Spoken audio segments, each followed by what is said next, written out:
Fala, galera. Então, a gente vai... Esse é o primeiro encontro ao vivo para discutir física, né? Ontem a gente fez uma reunião, falamos um pouquinho sobre a estrutura do curso, e aí eu dei a folguinha para vocês descansarem um pouco. De tal maneira que hoje a gente vai pegar a parte mais importante da aula 1, né? Na pré-aula, a gente falou bastante de alguns conceitos que são gerais, na verdade, né? Conceito de referencial, equação horária, a ideia de velocidade média, velocidade instantânea, trajetória, posição, né? Todos esses termos a gente vai acabar usando durante a cinemática inteira. E aí o que a gente começa a fazer na aula de hoje é estudar os movimentos em partes, né? Tem toda uma discussão bem legal, que a gente não vai fazer agora, sobre a natureza do movimento, né? Por que um corpo se movimenta? Essa pergunta ela é uma pergunta que durante muito tempo incomodou filósofos, né? Essa ideia do movimento, durante muito tempo, foi associada à presença de força, né? Talvez o senso comum da maioria das pessoas possa imaginar que um corpo só se movimenta porque alguém aplica uma força nele. E, na verdade, é o contrário. Não é bem isso, não é que é o contrário. Mas o movimento, o estado de movimento, ele é um estado que independe da força. A gente sabe que uma das coisas que a física fala, um dos princípios, né, o primeiro princípio a primeira lei de Newton fala que existem duas condições em que o corpo está livre de ação de forças. Ou está com força resultante zero, né? Ou quando ele está parado, ou quando ele está em movimento uniforme, né? Essa ideia de um corpo estar em movimento sem ação de força, ou com força resultante nula, ela é uma ideia que pode parecer um pouquinho, incomodar um pouquinho. Fala, pera, porque na Terra a gente não consegue fazer isso, né? Você não consegue manter um corpo em movimento uniforme na Terra sem aplicar uma força constante nele, porque existe atrito. Então, a gente vai, como eu comentei com vocês na pré-aula, a gente vai descrever o movimento uniforme. A gente não vai falar muito dos porquês, tá? Aqui também não vamos entrar muito no mérito, na discussão ainda, do movimento retilíneo ou curvilíneo. A gente vai falar sobre isso mais para frente, tá? Quais são, então, os objetivos da aula de hoje, né? Uma aula teórica. Qual que é meu plano? A gente vai discutir alguns objetivos aqui e faça toda a teoria hoje. E aí a próxima vez que nós nos encontrarmos, isso na semana que vem, aí a gente faz os exercícios de sala juntos, tá? Acho que vai ser até interessante dar essa semana de intervalo para que vocês possam pegar o material e tentar fazer os exercícios vocês, antes de vir para a aula, que é uma situação ideal, né? Que o aluno dê uma olhada nos exercícios, faça um ou outro, deixe um exercício meio encaminhado, para que a aula de resolução de exercícios ela seja uma aula que vá te complementando, né? Então é muito legal que na medida do teu calendário, do teu cronograma de estudo, você reserve um tempo para tentar fazer os exercícios antes de vir para a aula de exercícios. Eu procuro fazer sempre a aula de exercício num outro dia da aula teórica, para que você tenha esse tempo. Às vezes não dá, mas quando dá, a ideia é fazer dessa maneira, tá? Espera aí que tem gente entrando aqui. Bom, objetivos. O que a gente precisa sair daqui hoje sabendo? Definir movimento uniforme, classificar o movimento de acordo com o sinal da velocidade, que a gente está falando de movimento progressivo e retrógrado, tá? Para quem lembrar desses termos. Apresentar a equação horária desse movimento, vamos descrever matematicamente o movimento. Vamos falar dos gráficos dele, né? Uma das coisas da cinemática que o pessoal torce um pouco o nariz são os gráficos, né? O gráfico de movimento uniforme nem é tão problemático. O gráfico de move já é um pouquinho mais chato. E depois falar um pouco de velocidade relativa, tá? Acredito que a gente consiga fazer isso dentro dessas 2 horinhas, tá? Beleza? Tranquilo? A partir de agora, então, se vocês quiserem participar, fica aí no chat, pode mandar dúvida, pode abrir o microfone, como vocês se sentirem à vontade. Pode mandar mensagem privada, tá? O importante é participar. E às vezes você manda a pergunta, eu dou uma demoradinha, mas às vezes ou é porque eu esqueci de ver aqui a coisa, logo eu vejo, ou é porque eu acho que naquele momento é mais fácil eu seguir e depois eu respondo, tá? Eu vou controlando isso aqui. Então vamos. Bom, para a gente entender movimento uniforme, vamos imaginar uma situação. Essa situação ela foi apresentada na pré-aula, tá? Tenta imaginar um corpo que vai descrever uma trajetória. Ela está em movimento uniforme. E aí a gente vai receber uma tabela com as posições do corpo em dados instantes. Então, é como se o corpo tivesse um GPS e a cada instante a gente fosse obtendo posições do corpo, né? Lembrando sempre que essas posições elas são dadas em relação a uma origem numa trajetória que tem um sentido adotado como positivo. Pode ser para a direita, para a esquerda, depende da trajetória. A gente não está vendo a trajetória, tá? Quando a gente olha para a tabela, algumas coisas nos chamam a atenção. Por exemplo, o instante zero ele é um instante de partida, certo? E a gente percebe que o corpo partiu da posição 2 metros.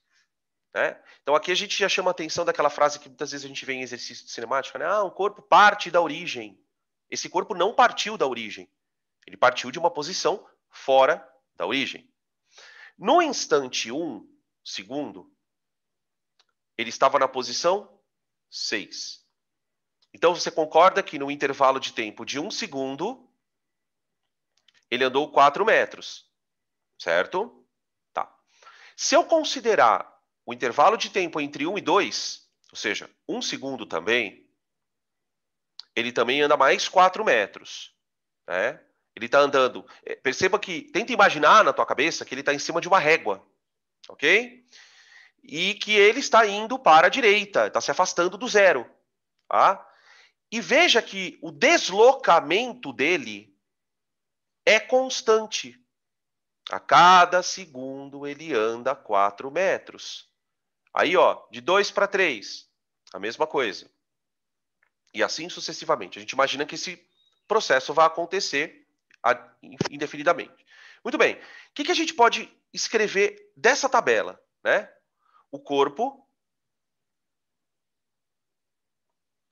apresenta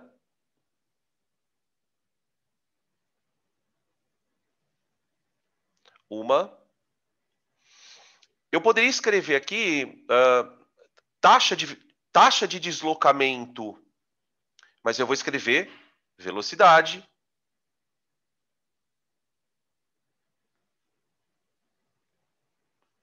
média.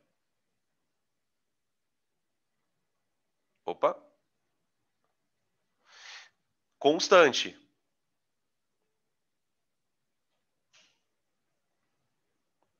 Como é que eu posso justificar que a velocidade média dele é constante, né? Além da tabela, né? Se a gente lembrar da expressão de velocidade média, ela é ΔS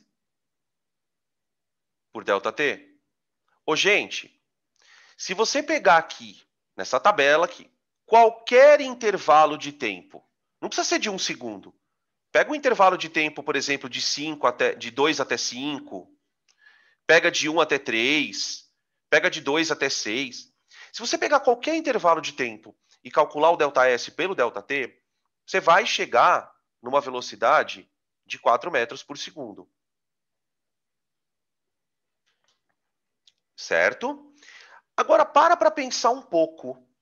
Veja só. Se a velocidade média do corpo é constante, porque você pode escolher o ΔS pelo ΔT que você quiser, eu também posso concluir que então significa que a velocidade instantânea também será. Porque, gente, para pensar numa coisa, né? Pensa num conceito de média sem pensar na velocidade. Qual é a média entre 7, 7, 7, 7 e 7? Se você tem 1, 2, 3, 4, 5 valores que se repetem, são absolutamente iguais, você concorda que a média dará o próprio valor? Se nós estamos dizendo que a velocidade média é constante, é porque os instantâneos também são. Então eu posso concluir também que a velocidade instantânea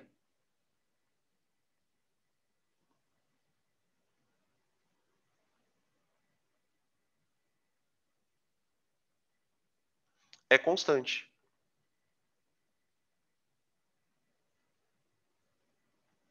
E com isso a gente acaba definindo, na verdade, o movimento uniforme, né? A maneira mais simples de você definir movimento uniforme é: o movimento uniforme é um movimento cuja velocidade instantânea do corpo é constante. Pronto. Tá? Esse tipo de movimento foi descrito por Newton como um movimento de inércia. É um movimento natural do corpo. Tá? Para as leis de Newton, existem dois tipos de inércia, como eu falei no começo da aula. A inércia de repouso, que é quando o corpo está parado, ou a inércia de movimento. Né? Um corpo, para experimentar esse tipo de evento, uma inércia de movimento, ele deveria estar num ambiente onde não tem nenhum tipo de força atraindo ele. Longe de um campo gravitacional. Né? Por exemplo, a gente não consegue experimentar esse tipo de movimento na Terra. Por quê? Porque na Terra eu tenho uma aceleração natural da Terra. Então nós estamos sempre acelerados, por incrível que pareça. Né? Tá, vamos pensar de novo na velocidade instantânea. Tenta imaginar o seguinte, ó.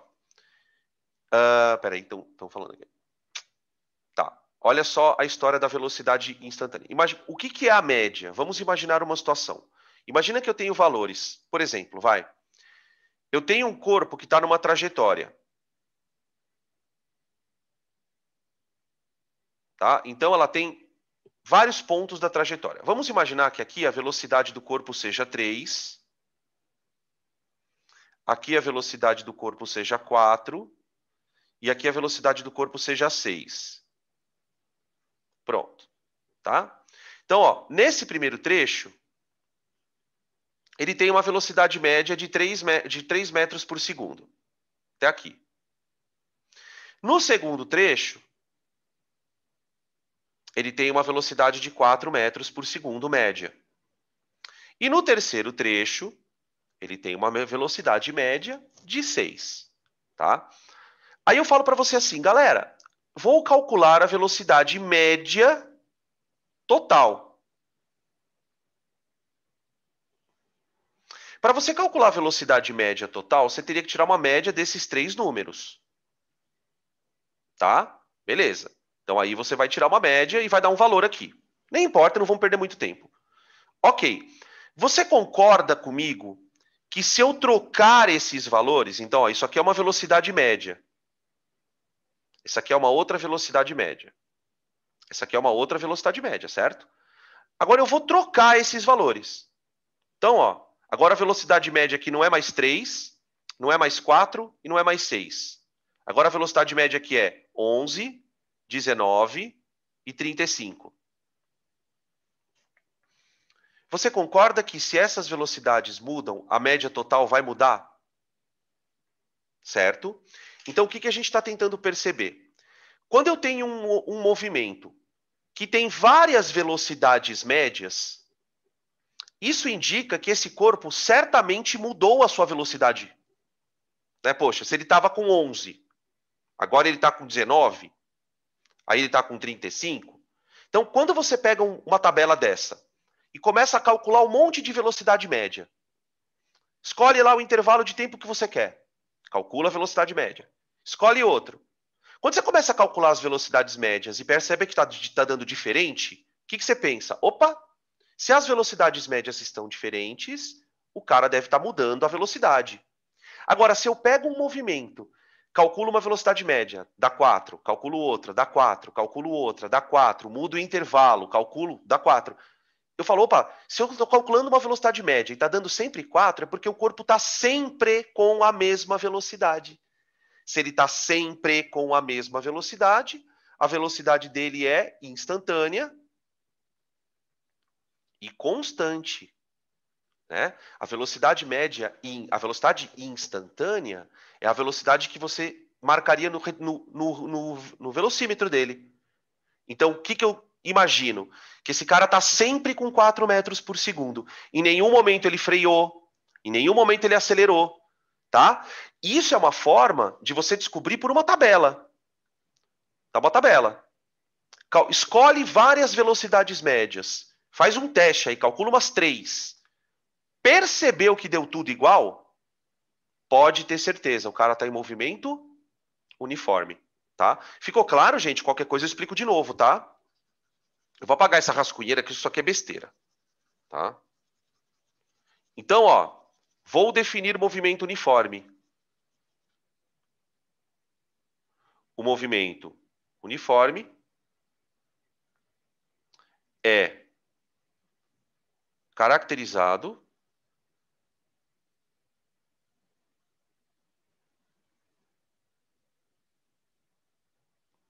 por uma velocidade constante, velocidade instantânea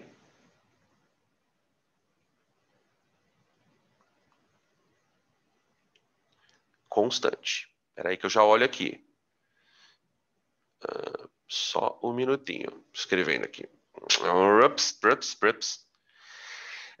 Ó, eu vou falar uma coisa para vocês, tá, galera?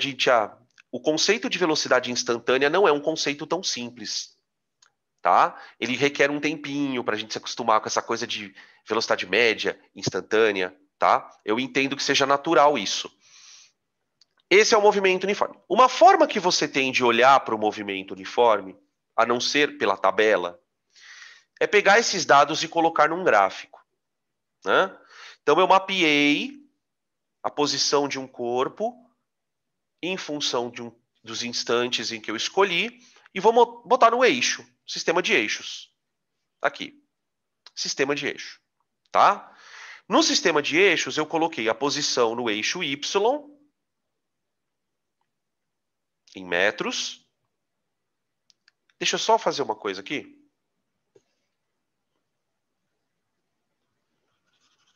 Pronto. Achei que ia dar o espacinho aqui, mas não deu. Aqui, ficou melhorzinho. Então, ó, posição no eixo Y, tempo no eixo X. Eu já até tinha comentado com vocês na aula pré-aula que geralmente a gente põe o tempo no eixo X, porque o tempo é o que você mede no laboratório.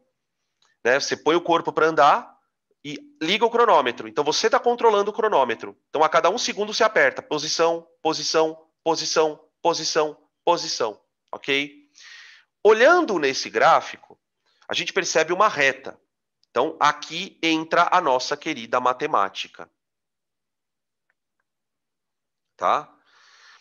A equação que rege o movimento desse corpo é uma equação de primeiro grau. Tá? É uma equação de reta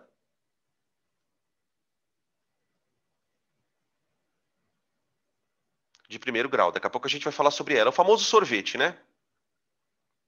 Tá? O que não significa, eu comentei isso na pré-aula, eu fui incisivo nisso, mas eu vou falar novamente. O que não significa de forma nenhuma que esse corpo está numa trajetória retilínea. Não. Ele pode estar descendo uma serra, subindo uma rampa. O que eu sei é que as distâncias em relação ao marco zero, presta atenção no que eu estou falando, as distâncias em relação ao marco zero evoluem de maneira constante. Pode perceber aqui, ó. Ó, deixa eu dar uns azueiros aqui. Ó. No instante zero, ele está aqui, ó. Na posição 2, né? A gente sabe que aqui é o 2 da tabela. No instante 1, ele está no 6. No instante 2, ele está no 10. No instante 3, ele está no 12. E assim sucessivamente. Tá? Então, o que a gente percebe? Que a cada 1 segundo, ele anda 4 metros. Mais 1 segundo, ele anda 4 metros. Né? Então, a gente começa... Eu não sei se vocês conseguem enxergar aqui uns triângulozinhos, ó. 1 segundo, 4 metros. 1 segundo, 4 metros. Estão sacando a ideia? 1 segundo, 4 metros. Então, por que a gente fala que o gráfico do movimento uniforme é uma reta? Porque só pode ser uma reta. Não tem como. Quando você varia mesmos delta S por mesmos delta T's, você vai ter um comportamento de primeiro grau, tá? 1 segundo, 4 metros.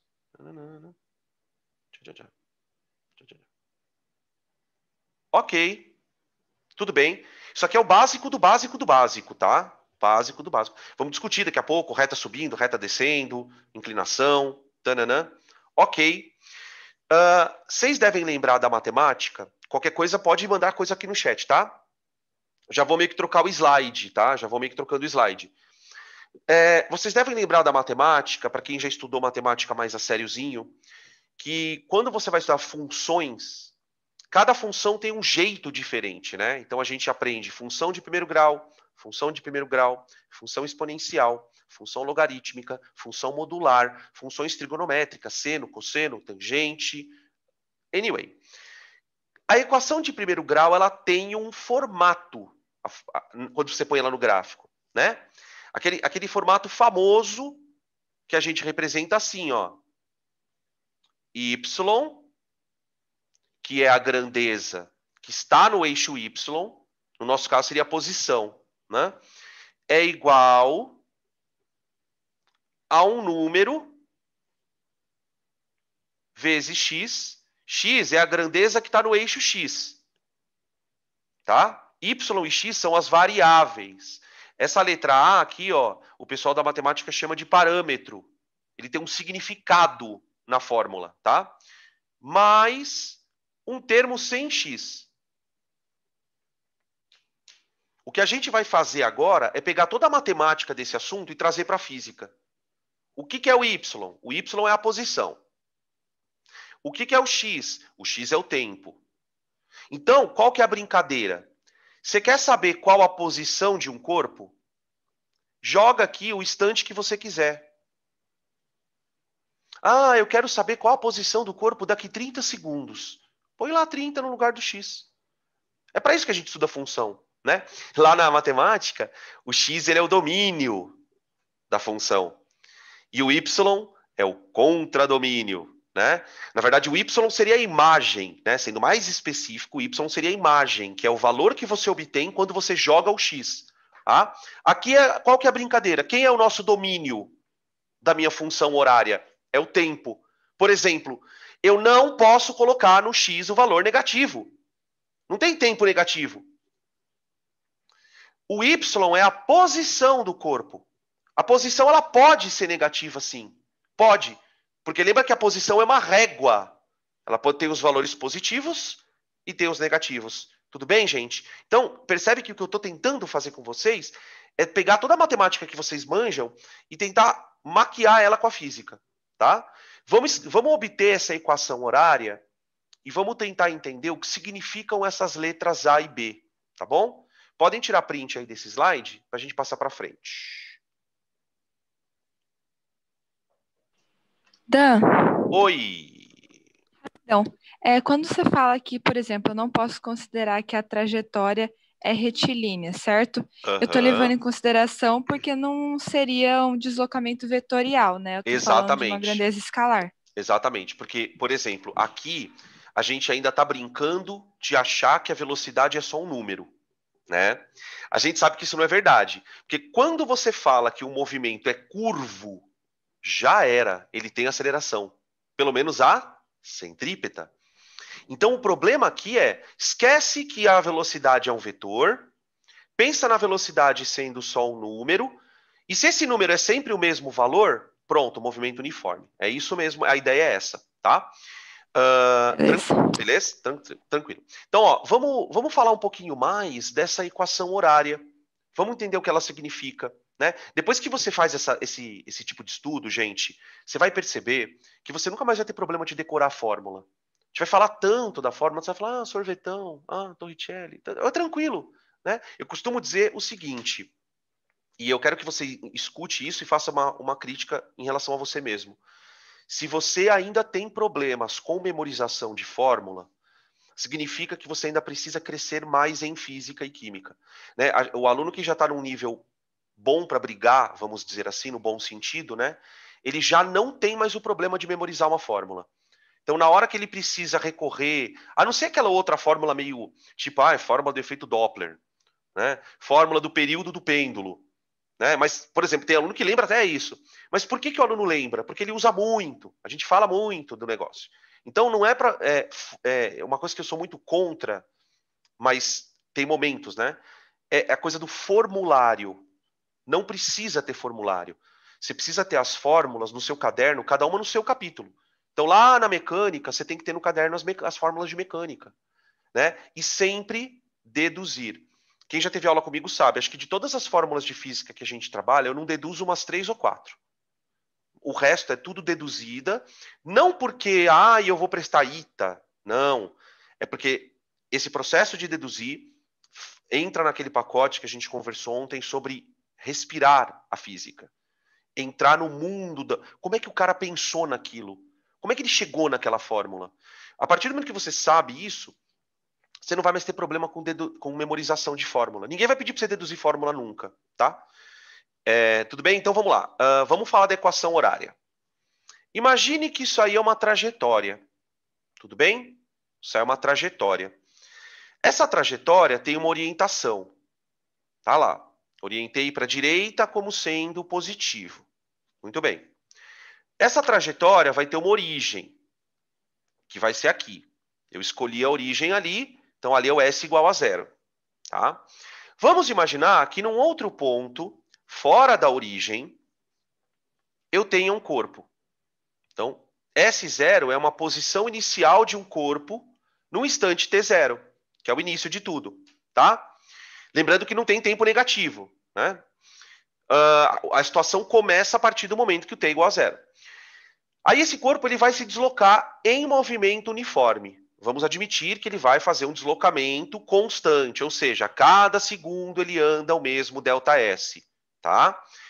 Beleza, até uma posição S, uma posição final, num instante T final, beleza? Eu quero mostrar como é que isso aqui evolui com o tempo. Como é que a posição do corpo evolui com o tempo. Então, esse valor aqui, ó, ele tem que ser encontrado em função desse, ó. Eu tenho que montar uma equação matemática que a hora que eu escolher o t qualquer, eu acho a posição do maluco. Isso é mapear o movimento. Gente, a física faz isso toda hora. A teoria da relatividade do Einstein, ela só conseguiu ser aceita quando ela descreveu o movimento de órbita de planetas sem ser pela equação de Newton. Então, sua equação é boa? O seu modelo de relatividade é bom? Então explica para mim aqui a gravidade. Explica para mim a órbita de planetas. E o modelo de Newton, de Einstein, foi tão forte, é tão legal essa ideia, porque ele consegue explicar. Porque assim, quando o modelo de Newton ele tinha um problema, né? A história da gravitação, no sistema solar, ele tinha um problema. Por quê? Quando você pegava os dados de Mercúrio, punha a massa de Mercúrio, punha lá os dados da distância dele até o Sol, a equação de Newton para a órbita de Mercúrio falhava. Então, falava, bom, mas por que funciona bem para um planeta, mas para o outro não? Quando Einstein desenvolve a teoria da relatividade, ele consegue montar uma equação horária para Mercúrio, para o planeta de Mercúrio. Então, isso que a gente está fazendo aqui, bem simples, é uma coisa que a física faz até hoje. Né? Monta uma equação horária de um cometa, monta uma equação horária de uma galáxia que está andando no universo. Tá? Então, ó, como é que a gente vai partir? Se eu sei que o movimento é uniforme, e a gente está admitindo que isso é verdade, eu posso dizer que a velocidade média é igual à velocidade instantânea. Primeira questão. Ele está sempre com a mesma velocidade. E isso é igual, então, a ΔS sobre ΔT. Tudo bem? Tranquilo. Agora eu vou fazer o seguinte, então. A velocidade instantânea eu vou chamar de V. Só de V, tá? Então, V igual a...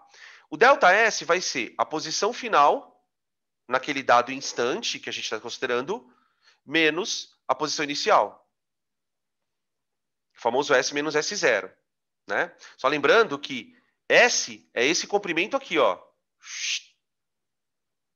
Todo esse grandão. E o S0 é isso aqui, ó. Tá? Então, S menos S0 dividido pela variação de tempo. T menos 0. Vai T. Pronto. Tá? Lembrando que isso aqui é uma variável, ó. Só que eu quero que esteja no eixo X, o instante. E isso aqui eu quero que esteja no eixo Y. Então eu vou meio que mexer dessa forma. Perdão. VT igual a S menos S0. Tá? Aí fica daquele jeito que vocês conhecem. S, que seria o nosso Y, é igual a S0 mais VT. Tá aqui. Tudo bem? Veja que interessante, ó. Agora pega essa equação e iguala membro a membro, ó.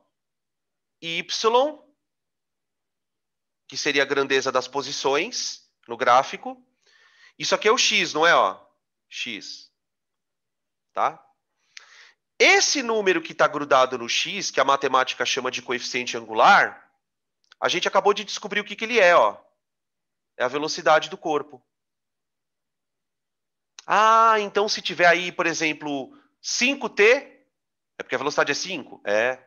Se tiver 4t, é porque a velocidade é 4? É isso. Tá? Igual. E aquele termo sem x, nesse caso sem o t, é o coeficiente angular, né? Que a matemática chama. É a posição inicial. É a posição inicial. Então, isso aqui é a posição inicial, ó. Tá? Beleza. Tudo bem até aqui? Então, o que a gente vai fazer agora? A gente vai linkar essa equação naquele gráfico. A gente vai pegar essa equação e juntar com o gráfico, tá? Uma coisa é você olhar para o gráfico. Outra coisa é você olhar para a equação. O que vocês têm que desenvolver a habilidade é olhar para a equação e enxergar o gráfico automaticamente, tá? Tudo bem até aqui, gente? Outra observação aqui para a gente mudar o slide. Importante. O problema das unidades, né? A física trabalha muito com o sistema internacional. Eu estou dizendo isso porque parece uma redundância, porque a química faz umas gambiarras de vez em quando. Por exemplo, a química trabalha muito com grama, né? Massa no sistema internacional é quilograma. A química trabalha muito com variação de temperatura em graus Celsius, embora na parte de gases não, né? Pressão ATM. Então, a física já é mais rígida nesse quesito. É sistema internacional de unidades. Então, posição é dada em metros.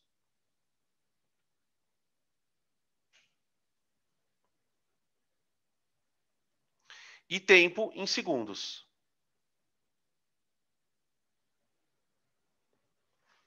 Isso para o SI. Tá? Que é o que quase vai acontecer. Beleza? Tranquilo, gente? Vou trocar aqui o slide, tá?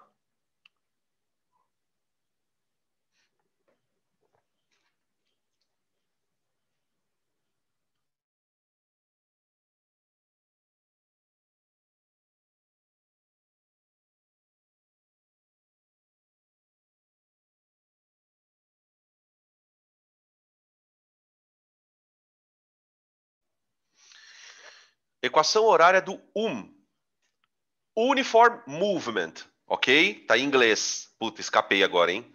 Uniform Movement. Meu Deus. Vamos pegar o gráfico, então, e juntar a equação a ele. Tá? Bom, peraí. Aqui. Aqui é um gráfico qualquer, tá? De um movimento que não precisa ser necessariamente aquele que a gente estava vendo. E aí eu tenho a equação S. Peraí. Eu tenho a equação S igual a S0 mais VT. Certo? Gente, percebam uma coisa. Se eu pegar um ponto qualquer no gráfico, o que esse ponto representa para mim? Olha, ele representa um dado instante onde o corpo ocupe uma certa posição. certo? O fato dele ser reto, a gente já discutiu, ele varia sempre o mesmo ΔS pelo ΔT. Agora, deixa eu fazer uma perguntinha para vocês. O que aconteceria com este ponto, onde esse ponto bateria, para t igual a 0?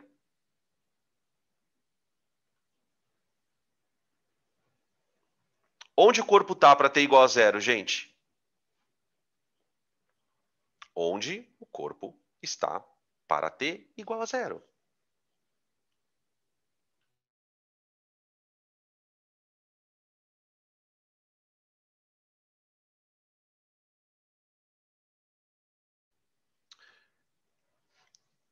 Ninguém? Desistem? Vou ganhar mesmo assim a primeira já? 1-0 para mim? Ah, que droga. Peraí, já responderam aqui. Aê! Aê! Posição inicial. É, porque, ó, se eu jogar 0 aqui, ó, joga 0 aqui. Para t igual a 0, S igual a S0. Faz sentido. Para t igual a 0, ele está na posição inicial. Agora, perceba que no gráfico, esse ponto ele está aqui, ó. É o S0 aqui, ó. Ah. Então, o que você já começa a ter na tua cabeça? Olha, se o gráfico partir daqui, ó. Olha aqui. Se o gráfico partir daqui, ele partiu da origem, ó. Aqui ele partiu da origem. Se o gráfico partir aqui de cima, ele partiu de um ponto positivo da origem. Cuidado, porque o gráfico ele pode ser assim, ó. Já vou olhar rapidão. Just a minute, ó.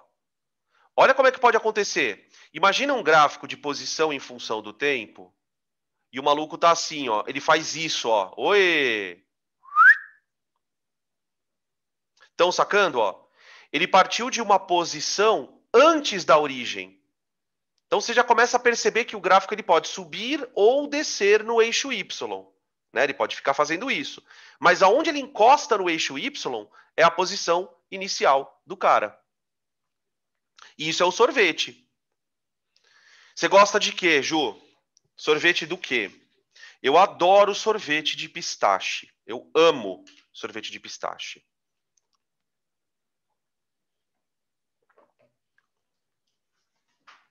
Mas ultimamente eu confesso que eu tenho tomado pouco. Mas é ele mesmo. Tranquilo, gente. Tem uma coisa muito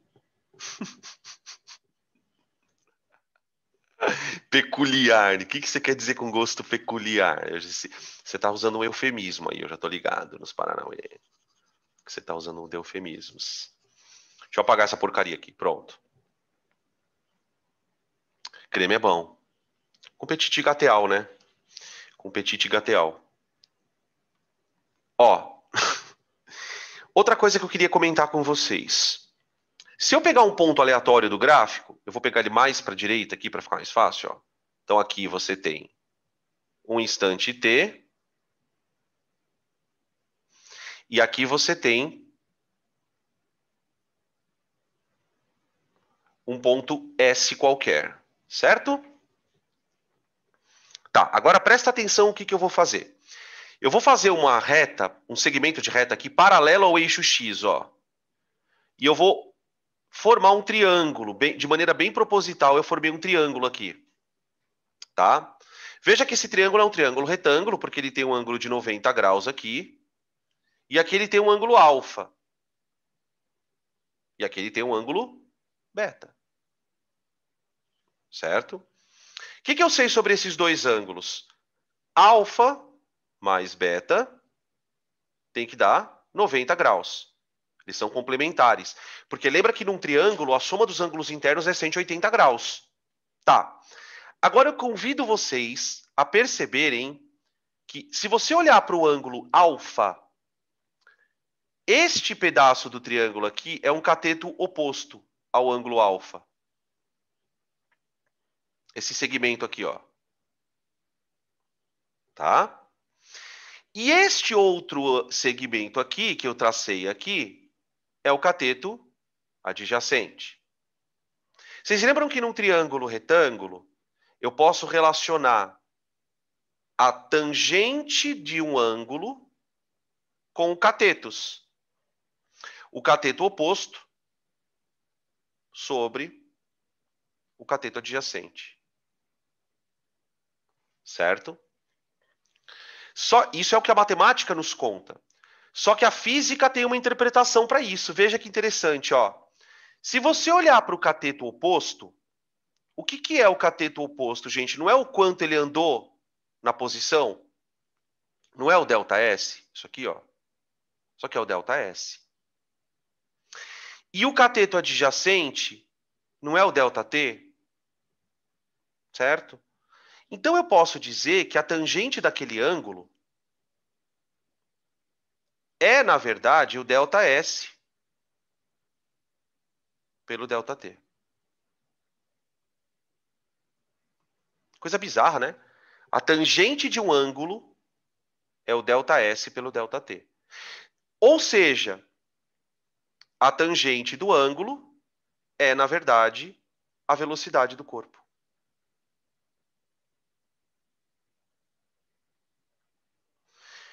Gente, qual é o jeito mais conceitual que você tem de entender isso? Você tem uma reta inclinada. Você concorda? E aí eu vou voltar um pouquinho naquele gráfico. Depois eu volto aqui, tá, gente? Não precisa se preocupar. Ó, percebe que essa reta aqui, ela tem uma certa inclinação, não tem? Ó? Essa inclinação, ela está relacionada com esse morrinho aqui, não tá? Ó? Com esse morrinho pelo intervalo de tempo. Se essa reta está muito inclinada, quer dizer que no mesmo intervalo de tempo ele anda muito. Quer dizer, quanto mais inclinada for a reta, maior a velocidade. Quer ver? Vou voltar um pouquinho aqui, ó. Aqui eu coloquei um gráfico lá da matemática para vocês lembrarem da tangente, ó. Isso aqui é aquele famoso círculo trigonométrico, tá? Círculo trigonométrico. Tá vendo esse eixo horizontal aqui, ó? Esse eixo aqui é o eixo do cosseno, tá? Esse eixo aqui é o eixo do seno. E esse eixo que encosta na circunferência é o eixo da tangente. Então, como é que funciona? Quando você quer saber a tangente de um ângulo, o que você faz? Você mede o ângulo. Aqui, ó, tá vendo? Aqui está o ângulo. Pega, traça uma reta e puf, cruza essa reta no eixo da tangente. Tá vendo esse negócio aqui grande? Ó, isso aqui é a tangente do ângulo. O que eu quero que você perceba nessa figura? Que quanto mais inclinada for essa reta, maior é a tangente do ângulo. Isso é normal. Ó, se a reta é bem pouquinho inclinada, aqui assim, ó, a tangente é pequena. Quanto menos inclinada, menor a tangente. Então isso faz todo sentido em relação ao que a gente está estudando, né? Eu estou dizendo, olha, a tangente do ângulo, aqui faltou um alfa, perdão, aqui, ó, faltou a tangente do ângulo. A tangente do ângulo diz respeito à velocidade, ou seja, quanto maior o ângulo, quer dizer, quanto mais inclinada é a reta, maior será a tangente do ângulo e, por consequência, maior será a velocidade.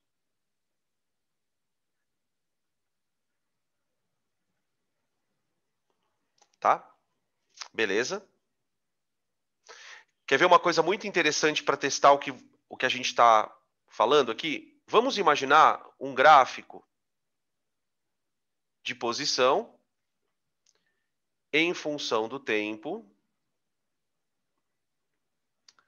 para dois corpos, tá? Então, esse aqui é o movimento do corpo A.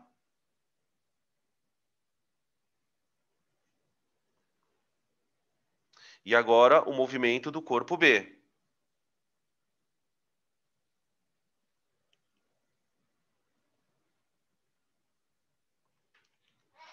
Tudo bem? Faz de conta que está no sistema internacional e tal. Agora eu vou fazer algumas perguntas. Quem quiser responder, fica à vontade. Tenta imaginar uma trajetória com uma origem. tá? Imagina uma trajetória com uma origem. Qual dos dois corpos partiu de uma posição mais próxima da origem?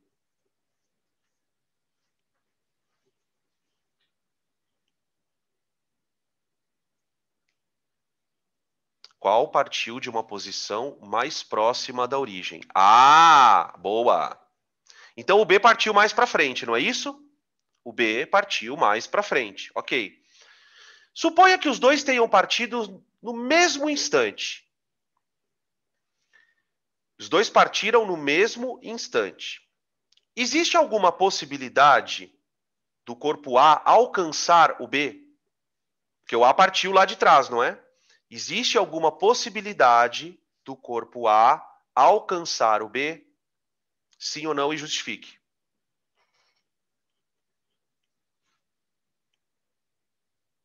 Eu acho que não, prof. Não? Por quê? Porque a velocidade do B é maior. Será que a velocidade do B é maior? Mas a reta do A não está mais inclinada? Né? Veja, o A, tenta imaginar essa situação num desenho. Então, ó, imagina uma trajetória orientada para a direita. Imagina que é a origem, ó, que é o zero, tá? O A, ele partiu daqui, ó. O corpo A estava aqui. Esse aqui é o S0 dele. O B, ele partiu mais lá da frente. É o S0, tá? Por causa das posições iniciais, ó. Essa aqui é a posição inicial do B. Essa aqui é a posição inicial do A. Só que, olhando nas retas, a gente percebe que a inclinação da reta A é maior, tá vendo? Ó? Esse aqui é o ângulo que representa a inclinação da reta A. Esse ângulo aqui, ó, ele é o ângulo da reta B. Ele é menor, tá vendo? A reta B ela tá mais deitadinha. Então, o que que a gente acaba concluindo? Que a velocidade do corpo A é maior do que a velocidade do corpo B. Tá? Então, ele vai alcançar. A gente não sabe exatamente quando. Na verdade, a gente sabe quando, né? Quando eles vão alcançar um ao outro? Nesse ponto aqui, ó. Quando eles estiverem na mesma posição. Bem nesse ponto aqui, ó. Que é o que a gente chama de encontro. Lembra? O instante onde os móveis se encontram. Tem super famosa esse tipo de questão, tá? Beleza? Ficou claro, gente? Qualquer coisa chamem aqui. Deu para entender? Todo mundo entendeu? Como é que eu concluí que o corpo A está mais rápido? O corpo A está mais rápido porque a reta dele está mais inclinada. Tá? Então, mesmo ele saindo... Se o corpo A partisse na frente do B, aí ele não alcançava nunca. Aí ele não alcançava nunca. Tá?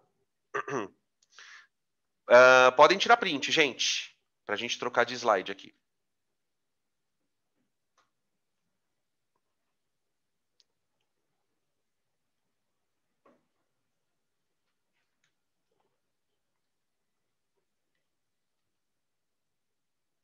Bom,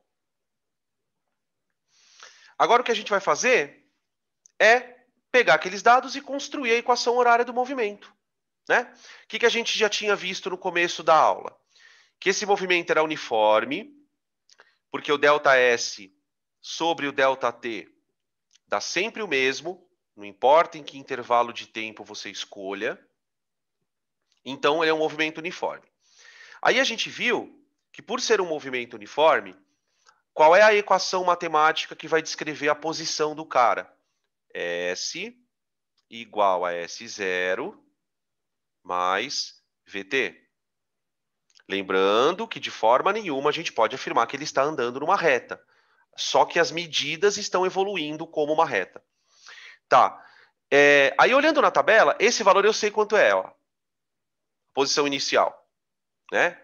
2 metros.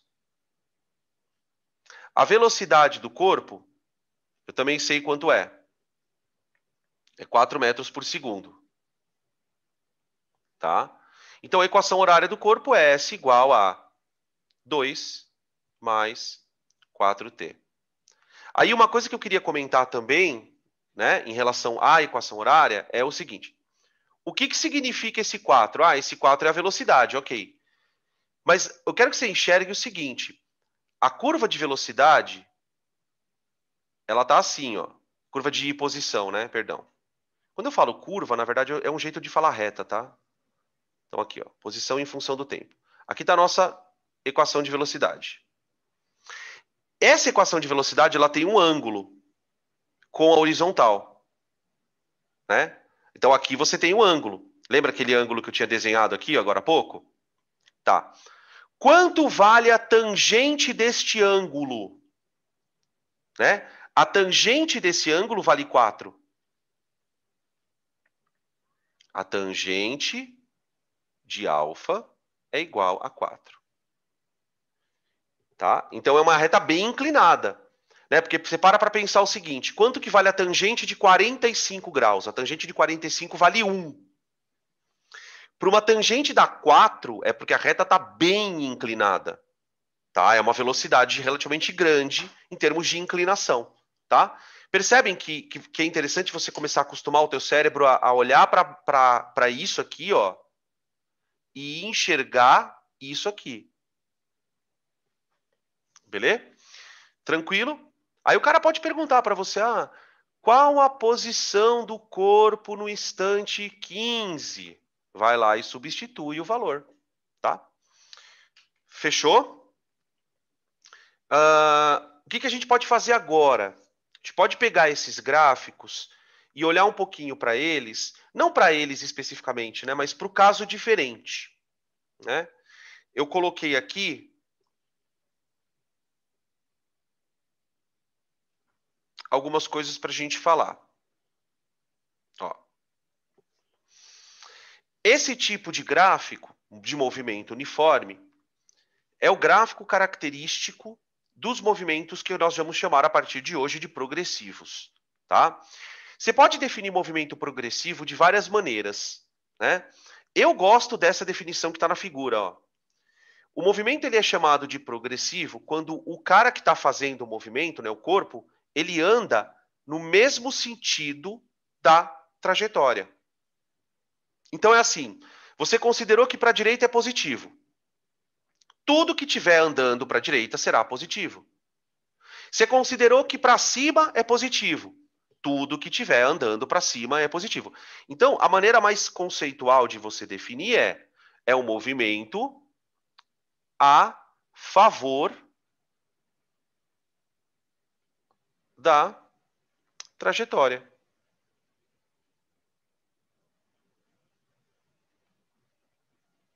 Tá? Um outro jeito de você pensar é que ele está se afastando da origem para o sentido positivo. Porque ele também pode estar se afastando da origem para o negativo. Né? O mais interessante de perceber é o seguinte. Como ele está sempre numa posição maior, 30, 50, 60, 70, o ΔS dele é sempre positivo. Pois a posição final é maior que a inicial. Posição maior que a inicial. Tá? Outra coisa que você pode pensar em termos de movimento progressivo, a tangente do ângulo. Né? A tangente do ângulo alfa, aqui você tem o ângulo alfa, a tangente do ângulo alfa, ela sempre será positiva, gente. Se o cara está indo para frente, a velocidade é sempre positiva. O ΔS dividido pelo ΔT vai dar sempre positivo. Né? Vamos lembrar que a velocidade depende do sinal do ΔS. Então, pera lá. O ΔS é positivo? Então a velocidade é positiva. Tá? Sabe o que significa isso, gente? Esse ângulo alfa, ele é um ângulo agudo. Ele nunca vai chegar a 90 graus. Tá? Você veja que no eixo das tangentes, ó, quanto mais próximo de 90 graus ele chega, maior é a tangente. Então, as retas crescentes, elas terão sempre um ângulo menor do que 90 graus, é um ângulo agudo, que tem uma tangente positiva, portanto, o movimento é progressivo, tá? Beleza? Então, aquelas questões mais de conteúdo, né? Vestibulares, por exemplo, da UEM, gostam muito de questões de conteúdo. O cara fala assim, num gráfico de deslocamento por tempo, quando o ângulo de inclinação da reta é menor do que 90 graus, isso indica um movimento progressivo. É verdade, porque se o ângulo é menor do que 90 graus, a tangente dele é positiva, tá? Tudo bem? Beleza, tranquilo. Agora, e o movimento retrógrado? Se quiserem, já podem tirar print desse slide. E o movimento retrógrado? O movimento retrógrado é aquele no qual a posição do corpo é cada vez mais negativa, ou menor, né? Ele pode estar se aproximando da origem pelo positivo, ou a posição dele está ficando cada vez menor, tá? Quando você pega um movimento retrógrado e põe no gráfico, ele fica assim, ó. Ele fica assim, tá? Aqui nós temos o movimento retrógrado, ó. Tá? O movimento retrógrado, vamos definir ele aqui, é contrário ao sentido positivo da trajetória.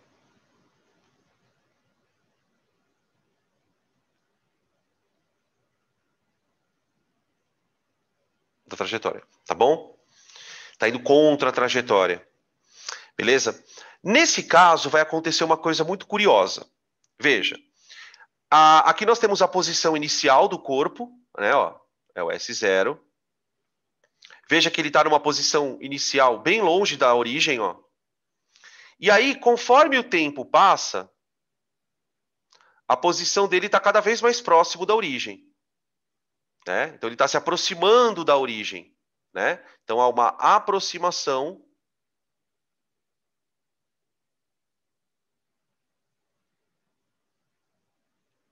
da origem.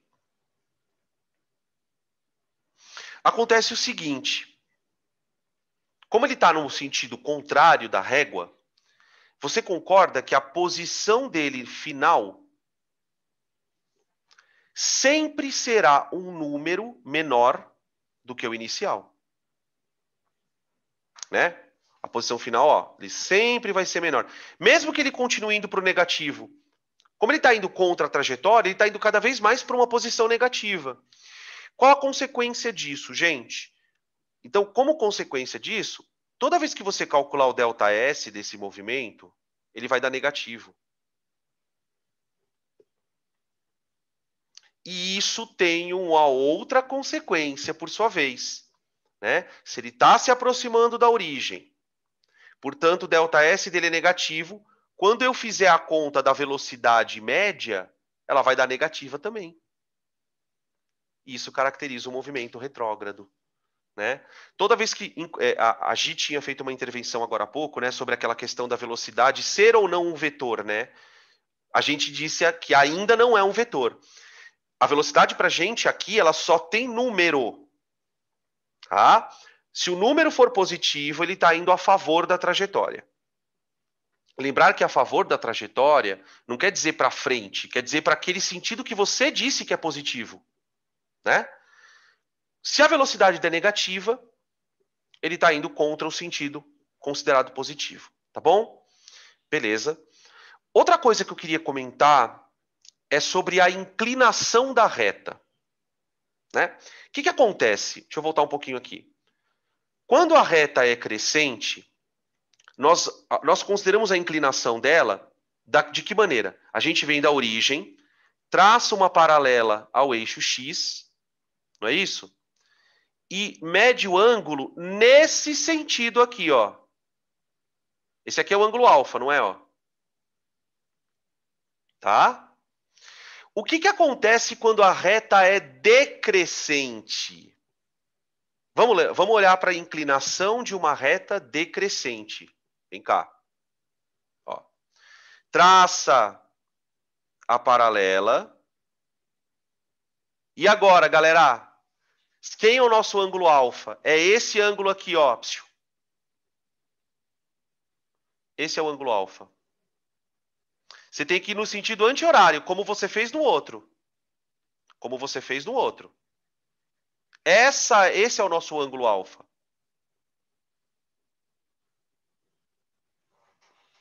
Tá aqui. Essa é a inclinação da reta. Tá? O que acontece? O que a gente percebe?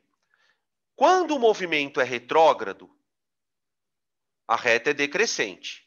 Ok, entendemos. Quando o movimento é retrógrado e a reta é decrescente, o alfa é um ângulo maior do que 90 graus. Na verdade, sendo mais específico, eu posso escrever assim, ó.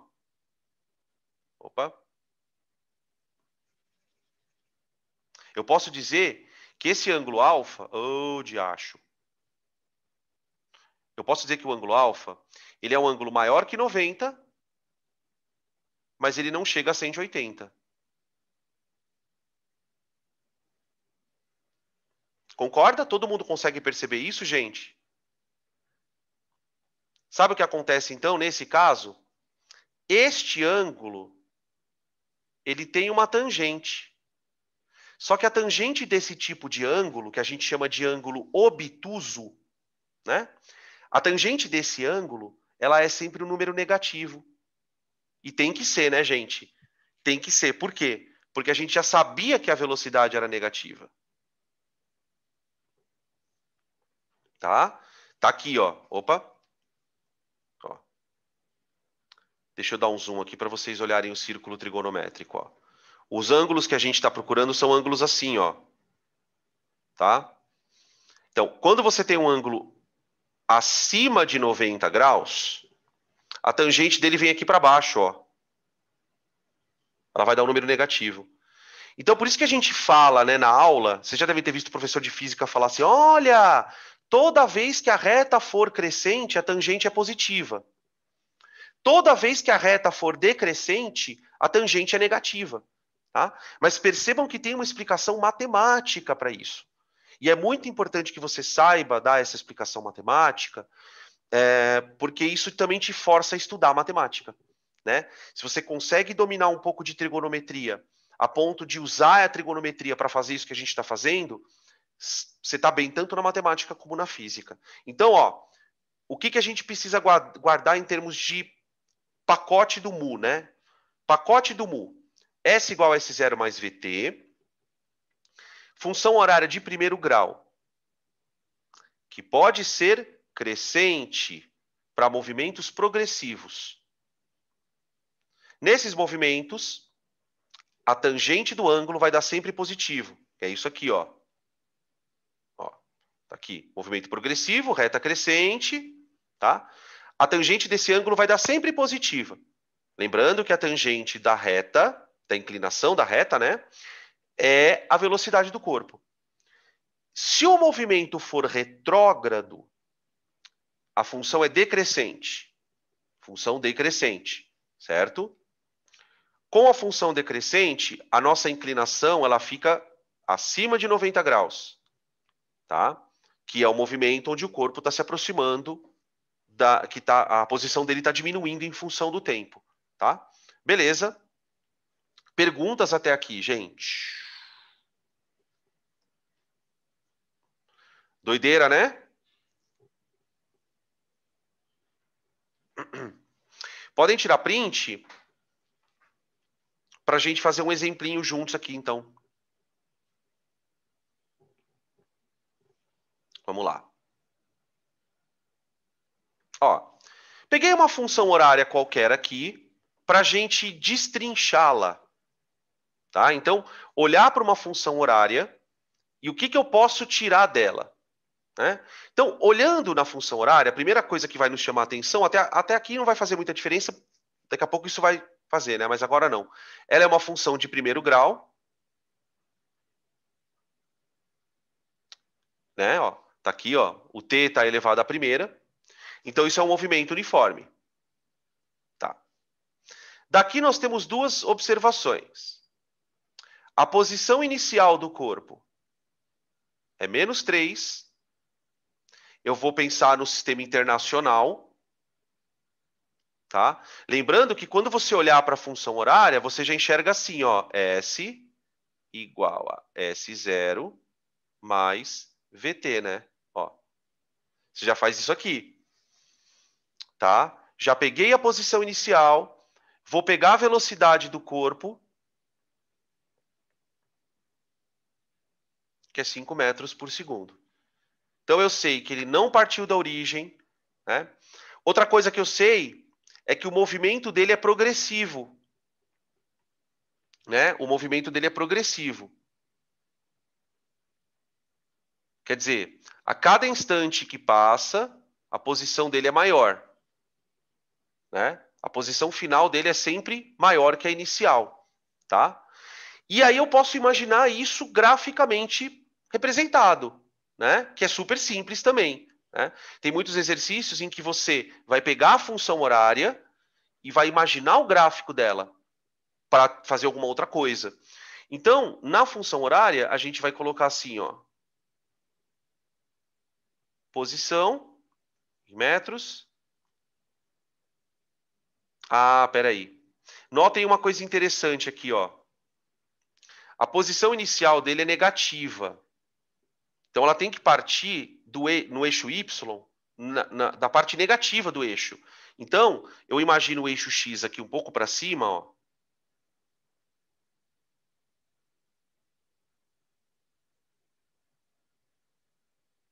Tá? Coloco, peraí que estão chamando aqui. Pelo sinal, ó. Pelo sinal da velocidade, ó. Pelo sinal da velocidade. Né? Se você não quiser enxergar pelo sinal da velocidade, faz um teste. Quer ver? Monta uma tabela de posição em função do tempo. Olha só como vai aparecer o progressivo na tua frente, ó. Quando t é igual a 0, ele está em que posição? Vai substituindo aí. Ele está na posição -3. Confere. Quando t é igual a 0, ele está na posição -3. Ok. Quando t é igual a 1, ele está na posição, ó, põe 1 aqui. 5 vezes 1, 5, -3 dá 2. Quando ele está na posição 2, você está percebendo o movimento progressivo? Ó, posição 2. T igual a 2. 2 vezes 5, 10. -3, 7. Tá vendo, ó? Sacou? Ah! Agora, óbvio que você não precisa fazer a tabela para fazer toda hora fazer assim. Olha para o sinal da velocidade. Tá? Isso, pronto, matou.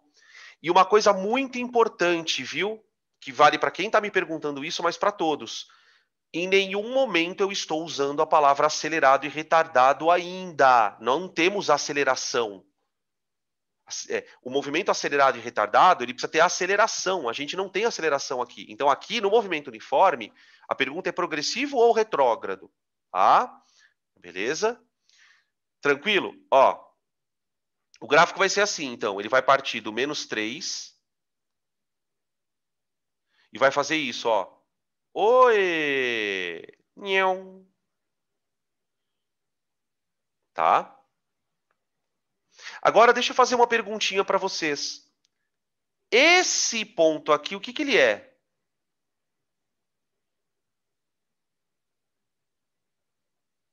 Esse ponto aqui, ó. O que ele é? O que ele representa, né, no movimento do corpo, esse ponto?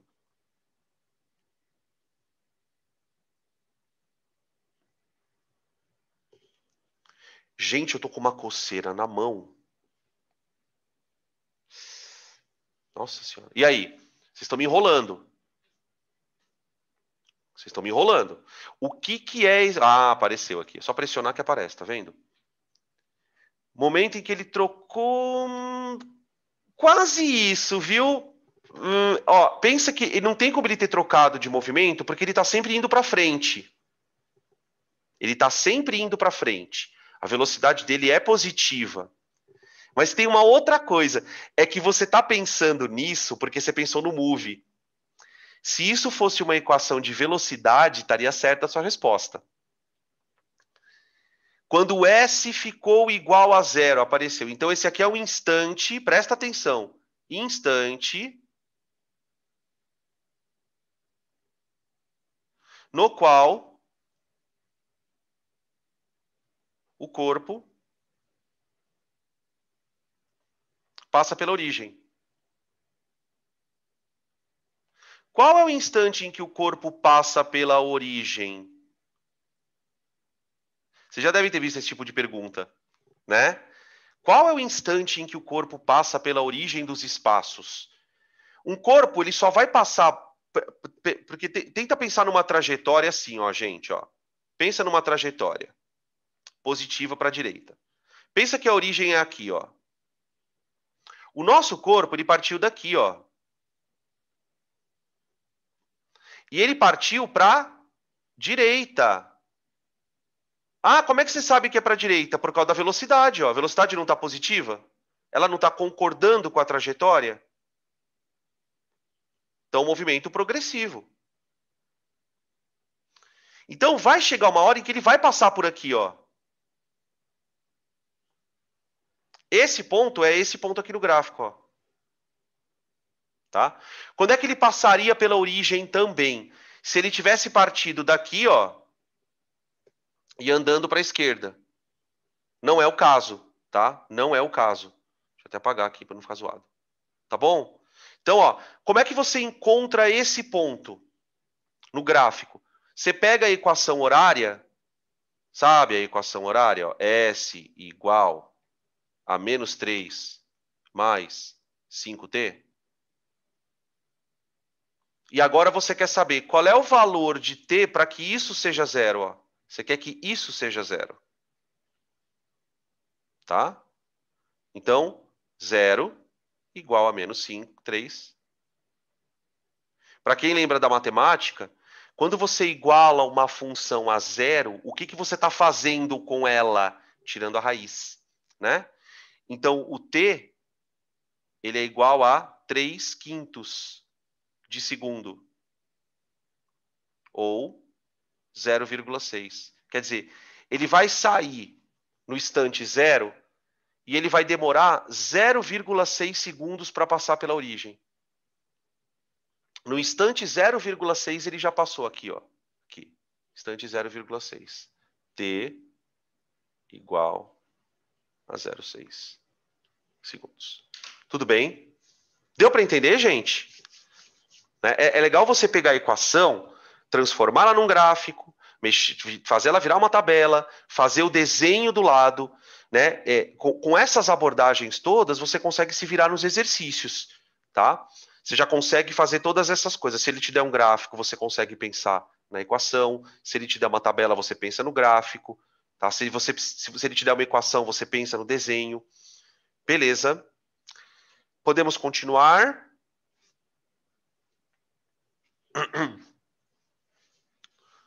Bom, então continuando.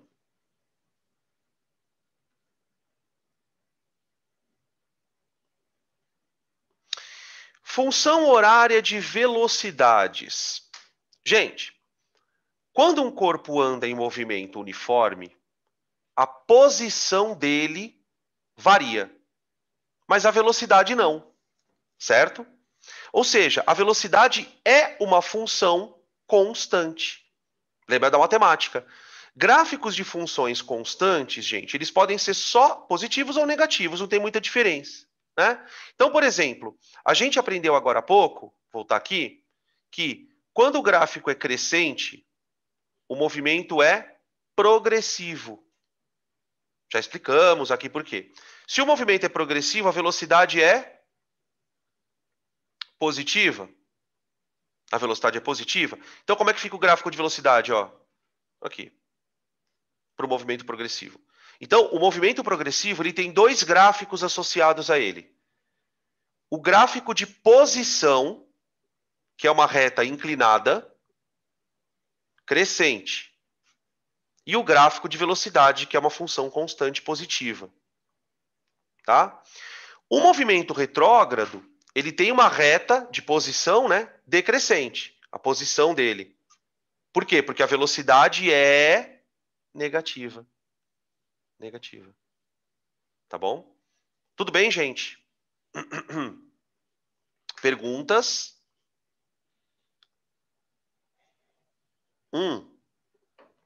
Existem algumas coisas na física que eu, particularmente, antes de entrar na faculdade, eu achava super misteriosas. Depois que você entra na faculdade, dependendo da faculdade que você vai fazer, você acaba entendendo que não tem nada de mistério. É uma coisa muito simples, só que não vale a pena a gente comentar no ensino médio. Existem coisas que a gente faz com gráfico que até Deus duvida. Né? Por exemplo, deixa eu chamar a atenção de vocês para uma coisa aqui. Olha para esse gráfico aqui, ele é uma reta. Né? Concorda que, pelo fato da velocidade ser constante, em qualquer instante que você pegue, T1, T2 e assim por diante, a velocidade vai dar a mesma? Tá certo, né? Normal. Velocidade tem que ser constante, movimento uniforme. Tá.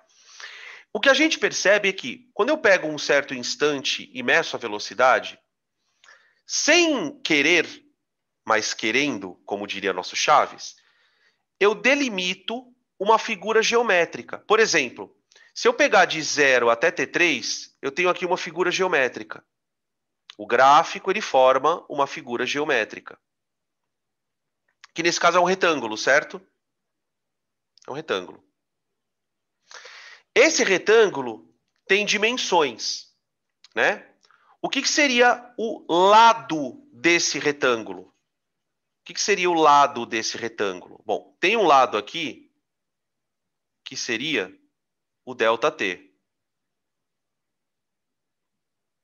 Não é? O intervalo de tempo que esse cara andou. O outro lado do retângulo seria, na verdade, essa medida aqui, ó, seria a medida de velocidade, não é? Que, na verdade, nesse caso, ela não varia. Ela não varia. Tá? Agora, olha que interessante. A área dessa figura, a matemática nos ensina, a área da figura do retângulo é o lado vezes o outro. Então, a área do retângulo é a velocidade vezes o ΔT. Sim? Ou com certeza. Certo? O que a gente descobre? Que nesse caso, se nós tirarmos a área desse gráfico, você encontra o que a gente na física vai chamar de velocidade vezes tempo. Velocidade vezes tempo para a gente é ΔS. ΔS. Isso vale também para o movimento retrógrado. Também para o movimento retrógrado. Com a diferença de que na hora que você vai fazer a conta no movimento retrógrado, o que acontece? A velocidade é negativa, né?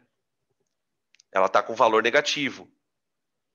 Então, o teu ΔS vai sair com uma conta negativa. Então, uma coisa muito curiosa é que, em algumas situações, tirar a área do gráfico te dá uma grandeza física. Né? Nesse caso, eu posso dizer que a área do gráfico de velocidade por tempo, né, gente? Não é qualquer gráfico. Ela é, na verdade, o ΔS. Sabe uma coisa que quando eu percebi no cursinho, eu fiquei puta felizão? Falei, cara, é mesmo. Se você fizer uma lista na tua cabeça aí, dependendo do quanto você já estudou de física, tem vários momentos que o professor manda você tirar a área. Por exemplo, velocidade por tempo, você tira a área. Se eu tiver um gráfico de força por deslocamento, o que dá área? Tá o trabalho. Se eu tirar o gráfico de corrente elétrica por tempo, a área da carga. Tem uma série de situações em que a gente tira a área. O que é interessante de você guardar? Porque isso te ajuda a não decorar coisas. Quando você olhar para um gráfico, pensa no seguinte: se eu tirar a área desse gráfico, eu estou multiplicando a grandeza do eixo Y pela grandeza do eixo X. Multiplica, vê se tem sentido. Por exemplo, a gente acabou de estudar, faz 5 minutos, o gráfico de posição por tempo. Não era isso que eu tinha estudado? Posição por tempo. Se eu tirar a área de posição por tempo, eu tô achando o quê? Espaço vezes tempo. Não existe nenhuma grandeza espaço vezes tempo. Tá? Então, não é que sempre tirar a área vai resolver teu problema. Muitas vezes tirar a área vai te resolver o problema se você perceber que essa multiplicação, porque tirar a área é fazer uma multiplicação. Essa multiplicação teria algum sentido físico. Então, quer ver? Tem um outro. O que dá a área do gráfico, gente? De força por tempo. Alguém lembra? A área do gráfico, imagina um corpo que você está aplicando uma força no corpo. Impulso? Impulso, força vezes tempo. Força vezes ΔT. Tá? Então, é esse tipo de sacada que você tem que ter. Às vezes, a gente olha para o gráfico e fala, peraí, se eu tirasse a área? Tem questão que você só consegue resolver assim. Fala, puta, se eu tirar a área, eu acho tal grandeza. Tá? Beleza? A gente vai falar sobre isso em vários momentos, então vocês vão se encher a paciência. Fechou? Bom, podem tirar print desse slide, porque a gente está chegando já meio que no encerramento da aula. Tá? Eu gostaria de fazer um comentário ainda com vocês da ideia de velocidade relativa. Então, vocês perceberam que a gente concentrou toda a nossa aula teórica debruçados na equação horária do mu. O que é cada termo, tá? O que significa isso? Isso significa que você está pronto para começar a ler os exercícios. E é isso que a gente vai fazer na próxima aula, né? Então, eu vou passar o conceito de velocidade relativa, e aí vocês, uma tarefa de casa, entre aspas, né? Uma tarefa para essa escola, é dar uma sapeada nas questões. Dá uma olhada nas questões que a gente tem de sala. São questões de um nível de dificuldade baixo e médio, não tem nada muito escabroso, mas a gente vai fazer juntos, tá? Vamos lá. Velocidade relativa. A velocidade relativa, na verdade, ela surge em decorrência de um outro conceito, que é o conceito de referencial. Né? Eu gosto sempre de falar um pouco de física. Eu não tenho muito conhecimento histórico de física, mas é um assunto que eu confesso que eu gosto e estudo menos do que gostaria de estudar. E um dos problemas, não sei se vocês sabem que um dos problemas, tanto da teoria do Newton, quando ele foi construir a teoria da mecânica clássica, como da teoria de Einstein, da relatividade, é o problema do referencial. Né? A ideia de referencial, o conceito não é tão complicado, mas às vezes pensar em referenciais se torna complicado. Então, por exemplo, quando você está... Dá uma olhada nessa figura que você está vendo aqui na tela. Essa velocidade que você está vendo na placa, ela é em relação a que referencial? Porque não está escrito aqui, né? Você pode estar no máximo a 80 km em relação a quem? A quem? Aqui está a velocidade limite. A um referencial em repouso. Só pode ser. Em relação a quem está parado aqui, a velocidade máxima desse corpo é 80 km por hora. Tudo bem? Só que agora eu quero que você faça um experimento mental.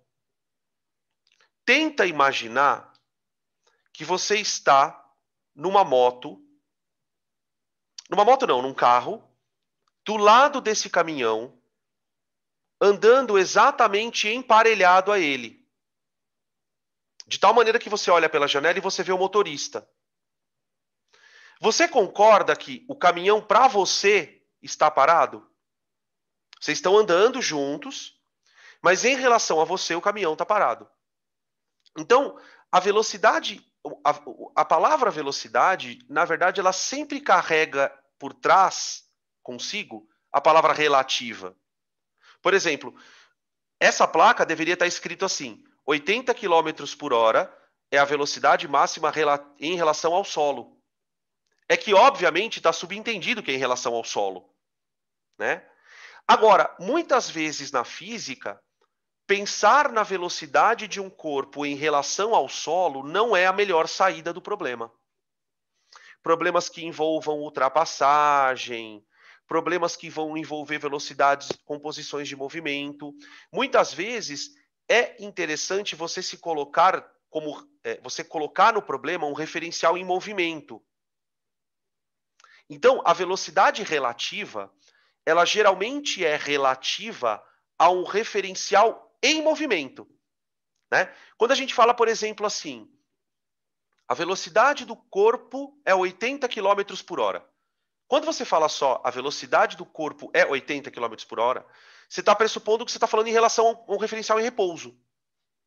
Agora, se eu quero falar em relação a um outro corpo que está em movimento, aí eu falo, olha, a velocidade deste corpo em relação a fulano é tanto.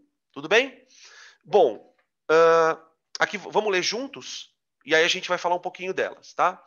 Velocidade relativa é um valor único de velocidade que representa um movimento relativo entre dois corpos. Então, a ideia de velocidade relativa serve para referenciais em movimento, tá? Ela pode ser classificada como de afastamento ou de aproximação, né? Quando a gente estuda colisões, né, a parte de conservação de quantidade de movimento, quando a gente estuda efeito Doppler, a gente vai voltar a falar de velocidade relativa, tá? Ela pode ser classificada como de afastamento ou de aproximação.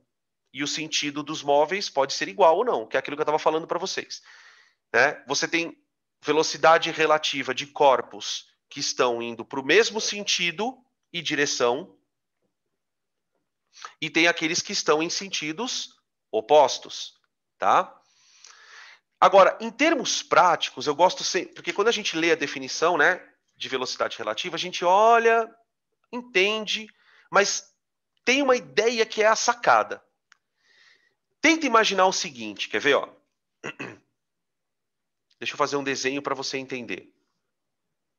Imagina que você tem uma velocidade, o corpo aqui tem uma velocidade VA, e o outro corpo aqui tem uma velocidade VB. Essas velocidades VA e VB, elas são em relação ao solo. Certo? Em relação ao referencial em repouso. Agora eu te pergunto assim, se o corpo A estivesse parado,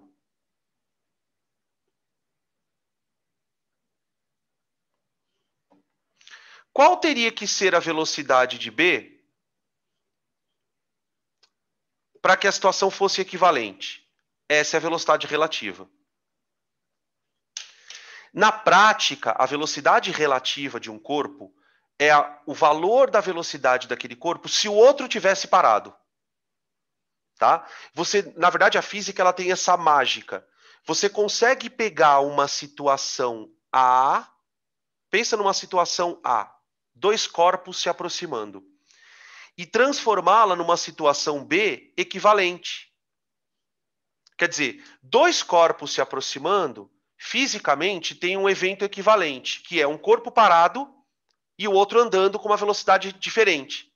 Essa de velocidade que ele teria, se o outro estivesse parado, é o que eu vou chamar de velocidade relativa. Tudo bem? Vamos fazer umas contas para a gente perceber isso. Tá? Vou trocar aqui o slide.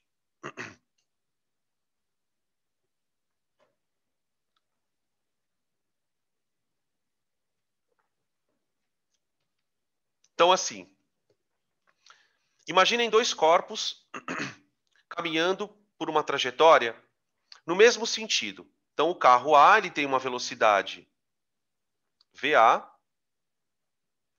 e o carro B tem uma velocidade VB. Tá? Vamos imaginar que esses carros estejam um perseguindo o outro, tá? De tal maneira que VA é maior que VB. Mais ou menos aquela figura que a gente tinha desenhado agora há pouco lá, né?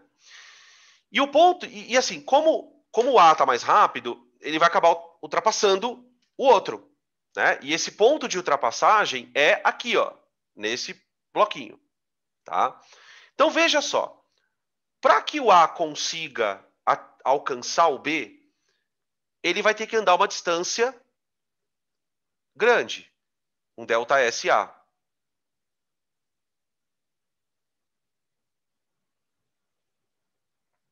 Certo? Supondo que o movimento esteja que o movimento seja uniforme, né? Eu posso dizer que VA é igual ao delta S dividido por um tempo. Esse tempo eu vou chamar de TU. Tempo de ultrapassagem. Né? Porque enquanto o carro A está andando, o B também está andando. Tá? Então essa é a velocidade. Muito bem. Já o carro B, ele vai ser ultrapassado aqui na frente. Ele andou uma distância menor.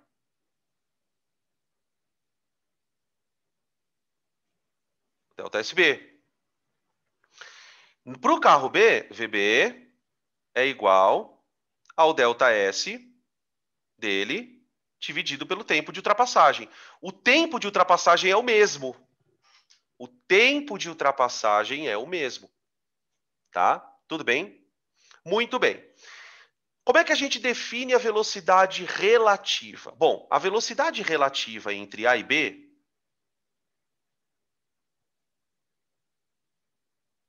é o delta S relativo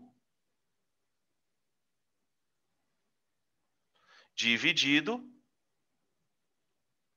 pelo tempo de ultrapassagem. Concorda? Veja que eu só estou trabalhando com delta S por delta T. O que eu fiz?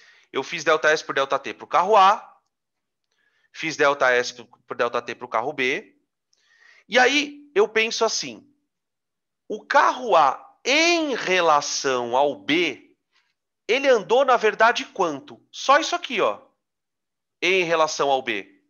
Concorda? Ele andou essa distância para ultrapassar o B. Isso em relação ao B, não em relação a quem está no solo. Em relação a quem está no solo, ele andou toda essa distância grandona. Então você percebe que quando eu faço essa conta aqui, ó, e essa, eu estou usando o referencial no solo. Essa conta aqui, ó, eu vou fazer assim, ó, velocidade relativa é igual a... O delta S relativo é delta SA menos delta SB, dividido por TU. Vê se vocês entendem o que eu fiz. Né? Peguei aquela distância relativa e escrevi em função da diferença das duas distâncias. Né? O carro A ele teve que andar uma distânciazinha maior para conseguir alcançar o B. Agora, olha o que eu vou fazer, gente. Eu vou escrever essa conta diferente. Eu vou escrever assim, ó. Velocidade relativa é igual a delta SA sobre TU menos delta SB sobre TU. Portanto, a velocidade relativa entre A e B, nesse caso, ela vai valer. O que é delta SA dividido por TU? É a velocidade dele em relação ao solo.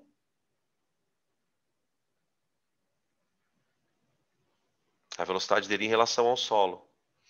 O que é delta SB sobre TU?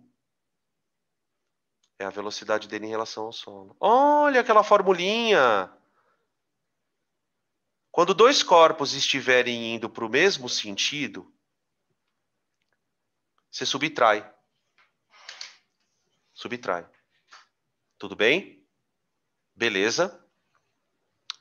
Você pode guardar essa definição. Eu quis mostrar para você de onde ela veio, né? Por que quando os dois corpos estão indo para o mesmo sentido, você subtrai?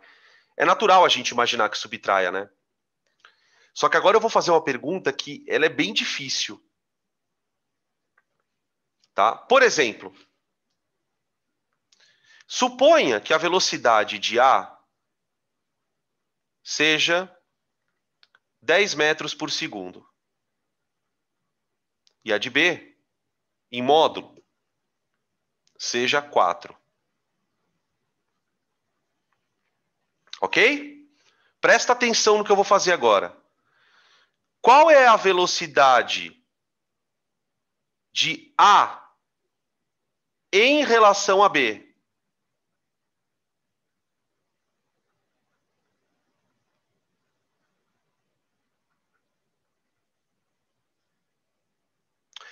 Tenta se imaginar no carro B. Se imagine no carro B. Quanto é a velocidade do carro A para você?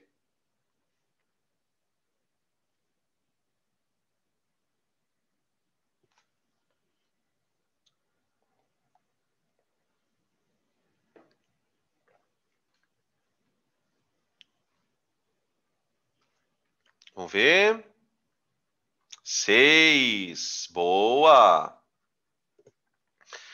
Agora, outra perguntinha. Qual é a velocidade de B em relação a A?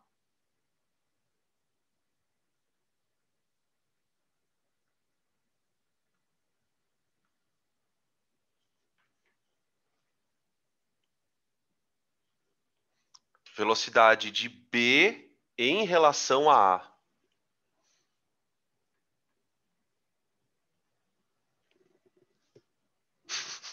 Chato. E aí? B em relação a A. Aí, acho que agora eu venci, hein? 6, 0. Ô, gente, tenta se imaginar no carro A. Quando você fala B em relação a A, é que você está no carro A e está olhando para o B. Você concorda que você estando no carro A, você está mais rápido, não está? Para você, o B, ele não vai estar voltando para trás? Se você estiver olhando na janela do carro A, não parece que o carro B está vindo para trás de você? Não sei se você já percebeu isso. Quando você vai dirigir e vai ultrapassar um caminhão, mas você está atrás do caminhão, parece que o caminhão está vindo para trás. Então, a velocidade é menos 6. Muito bem. Quem botou menos 6 acertou.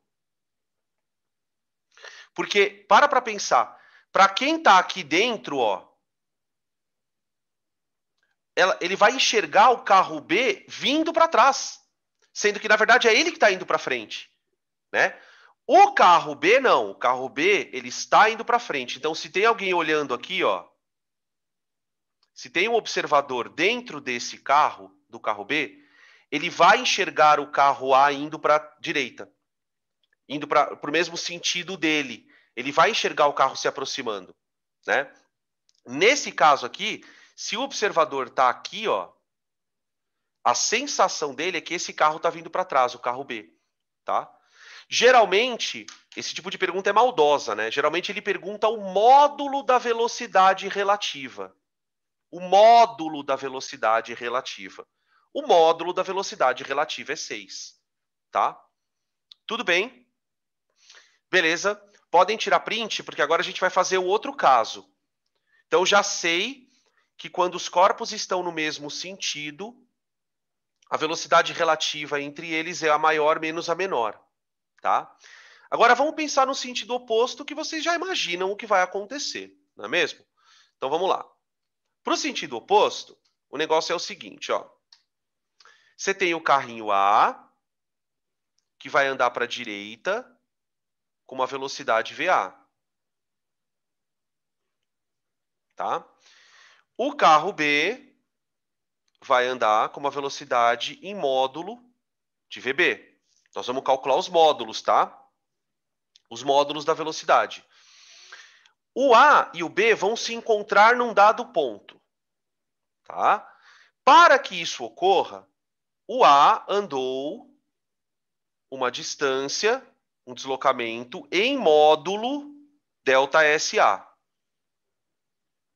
Então, nós estamos trabalhando com os módulos. E o B, com uma distância em módulo ΔSB. tá? Bom, velocidade do A, ΔSA, dividido pelo tempo de encontro. Aqui eu vou chamar de TE, né? Que eles vão se encontrar. Porque como no caso dos dois indo para o mesmo sentido, eu pensei numa ultrapassagem. No caso dos dois indo em sentidos opostos, eu pensei num encontro, tá? Então, velocidade do A é essa daí. Velocidade do B, ΔSB, dividido pelo tempo de encontro. Tá? Supondo que os dois partiram do mesmo momento, no mesmo momento. Qual é a velocidade relativa entre eles? Nesse caso, bom, continua sendo ΔS relativo dividido por ΔT, que é o tempo de encontro. Só que o ΔS relativo, nesse caso, é justamente o ΔS do A. Peraí. Aqui é o igual, para eu continuar fazendo a conta. Ó. O ΔS relativo, né? Quanto que um andou em relação ao outro? Nesse caso, eles andaram o ΔS dele, do A, mais o ΔS do B. É a soma das distâncias. Isso é o que um andou em relação ao outro. Tudo dividido pelo tempo de encontro. Olha o que aconteceu agora. Eu vou abrir essa conta, né? Então eu vou dizer que a velocidade relativa é igual a ΔSA dividido por TA, por TE, né? Perdão. Mais ΔSB dividido pelo tempo de encontro. Olha lá, apareceu a soma, tá vendo? Isso aqui é a velocidade do A. Isso aqui é a velocidade do B. Né? Então, a velocidade relativa entre A e B é VA mais VB. Tá? Lembrando, mais uma vez, que a gente está calculando o módulo dela. Tá? O módulo da velocidade relativa. Certo? Ufa! Acabou, gente. Para mim aqui acabou. Gostaria de saber se vocês têm alguma pergunta, alguma coisa que vocês gostariam de comentar.